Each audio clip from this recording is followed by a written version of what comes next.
ಈಗ ತುಲಾ ರಾಶಿಯ ಮೇಲೆ ಪ್ರಭಾವ ಹೇಗಿದೆ? ಈ ವರ್ಷ ತುಲಾ ರಾಶಿಯವರಿಗೆ ಭಾಗ್ಯಸ್ಥಾನದ ಗುರುಫಲ ಅನ್ನುವಂಥದ್ದು ಹೊರಟೋಯ್ತು.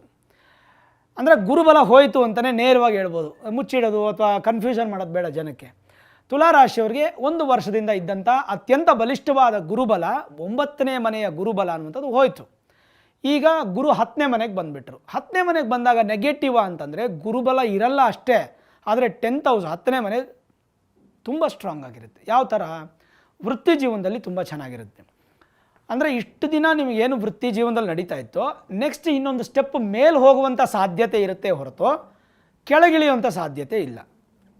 ಆದರೆ ಈ 9ನೇ ಮನೆಯ ಫಲಗಳು ದೂರವಾಯಿತು.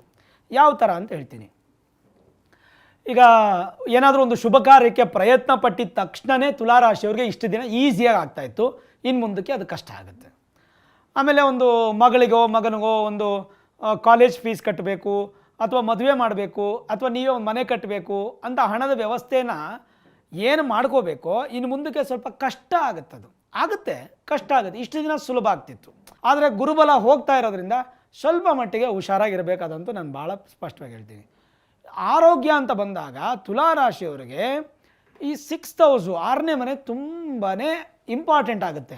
ಯಾಕಂದರೆ ಶನಿ ಕೂತಿದ್ದಾರಲ್ಲಿ 6ನೇ ಮನೆಯಲ್ಲಿ.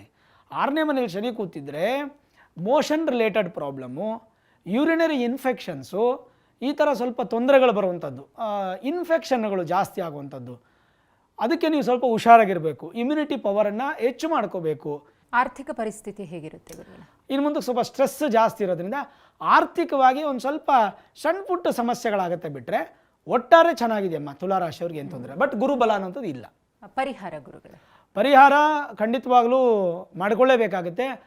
ತುಲಾರಾಶಿಯವರು ಗುರುಶಾಂತಿ ಹೋಮಕ್ಕೆ ಪಾರ್ಟಿಸಿಪೇಟ್ ಮಾಡಿ, ಗುರುಗಳ ಜಪವನ್ನು ನೀವು ಆರಾಧನೆ ಮಾಡ್ಕೊಳ್ಳಿ. ಗುರು ಜಪ ಖಂಡಿತವಾಗ್ಲೂ ತುಲಾರಾಶಿಯವರಿಗೆ ಪರಿಹಾರ ಅಂತ ಹೇಳ್ಬೋದು.